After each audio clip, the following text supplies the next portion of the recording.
مفتي عزیز الرحمن صاحب ته خواست کوم چې راشي او د دې دغه په مناسبت تاسو ته خبرې وکړو. مفتي صاحب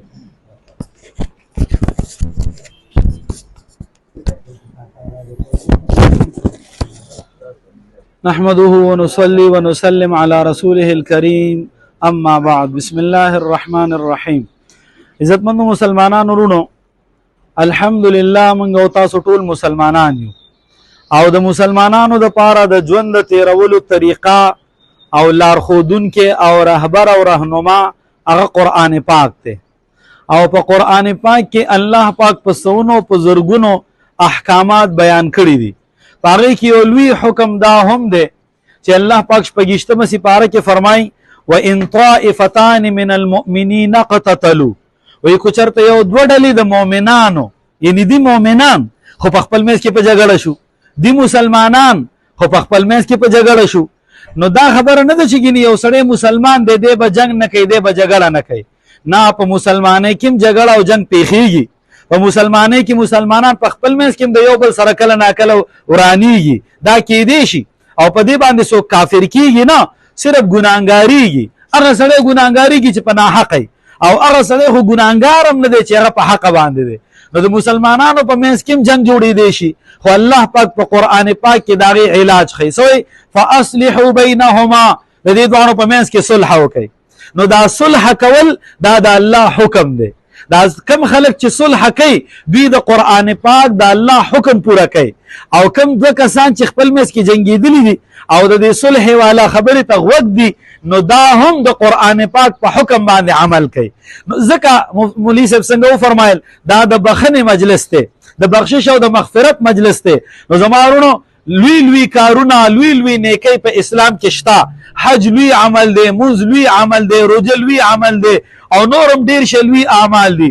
خو لوی عمل په لوی اعمالو کې هغه عزتمندو د دوو مسلمانانو په منځ کې روغه او جوړه ده.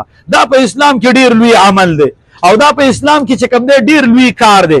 خو د یو سړي نه ډېر هم ګناهونه شوي، خو چې د مسلمانانو په منځ کې روغه کوي، امید دی چې الله پاک سره د ګناهونو نه معاف کړي.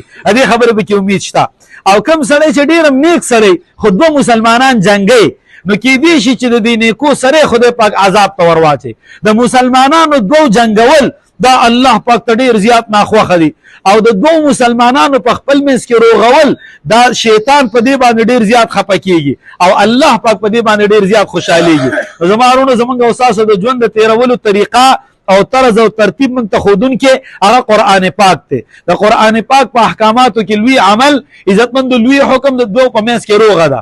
او په حدیث مبارک کې راځي چې کله مسلمان له جرګه راشي او دی دا جرګه ومني او روغه وکړي، نو الله پاک 800 فرشتې پیدا کړي د قیامته پورې دې جرګې منونکي ته دوا کوي. او چې څوک یې ونه مني نو الله پاک 1400 فرشتې پیدا کړي او د قیامته پورې جرګه نه منونکي ته خیرې کوي او بد دعا ورته کوي. نو زما وروڼو، په ما او تا باندې هم دا راتلی شي، الله پاک دې موږ تاسو ټول د دې نه وساتي، داسې حال نه په ما هم راتلی شي، په تاسو هم راتلی شي. دنیا د او ژوند او هر قسمه حالات په هر سړي راځي، نو چې کله هم جرګه راشي هغې ته موږ او تاسو سر ښکته کړو او دا ورته ووایي چې خدای دې سره ډېر ښه وکړي چې لا تاسو زموږ خبرې له رالی او زموږ په منځ کې کېناستئ او خبرې ومنو. انشاءالله په دې کې به انشاءالله نه بلکې یقینا او په خدای مې قسم چې په دې کې خیر دی، ځکه قرآن کې الله پاک وایي والصلح خیر، په صلح کې خیر دی او په روغه او په جوړه کې خیر دی. نو زما وروڼو، نورو خلکو ته خیر میلاو شي، نورو خلکو ته خیر میلاو شي، ګاونډ ته، رشته دارو ته، پیژنګلو ته، ټولو خلکو ته خیر میلاو شي. او تاسو نه یو تپوس کوم او دا مې اخري خبره ده، تاسو ټول خوشحاله یې که نه یې په دې خبره؟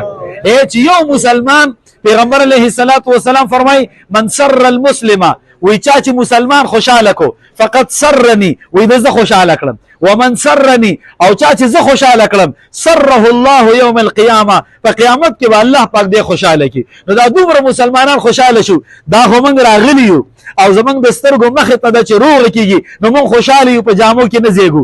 دا چې د دې ځای نه اوس ورو بار ته خبره ځي او څونه څونه خلک یې اوري، نو هر سړی به وایي یاره ډېر ښه شو او خدای دې ورسره ښه وکړي چې دا کار وشو، او چې چا به کې منډه وویل هغه سره دې خدای ښه وکړي. هر سړی به دا وایي، هر سړی به دا وایي. په زرګونو او په لکونو مسلمانان ان شاء الله هغه په دې باندې خوشحاليږي. نو یو خو باغوي خوشحاليږي، د مسلمان د خوشحالولو لوی اجر دی، یو باغوي دوا کوي او چې یو سره په یو ځای کې موجود نه او ته ول دوا وکي نو پیغمبر علیه السلام فرمای وې کومه دواګانې چې ډېرې قبليږي پاره کې یو دام ده چې یو مسلمان دوا کوي خو چې چاته کوي را ټیم کې نه نو هغه ته چې د دوا کوي موجود هم نه دی ته دوا کوي نو دا دوا په خاص قبليدونکو دعاګانو کې ده نو هغه دعاګانې هم قبليږي او هر مسلمان لدام کوشش وکړ دی چې په روغه کې سونه کې دی شي یو قدم د لکونو د کروڑونو نیکو ذریعہ ده چې په روغه کې سونه کې دی شي او د چانه به کې یو خبره کیږي نو چې هغه په کې ور شامل کی او خپل امداد او خپل منډه تر او خپل قدم او خپل پیسې او خپل جبه وینا چې دا په کې ملګری کی الله په دې من تاسو ټول د مسلمانانو په میس کې جوړ راوستون کی اتحاد او اتفاق جوړون کی جوړ کی او د دوه مسلمانانو د جنگولو نن دی الله پاک ساتي دا ډېر لوی لعنت ته الله دې زمونږه حفاظت وکي واخر دعوانا ان الحمد لله رب العالمين.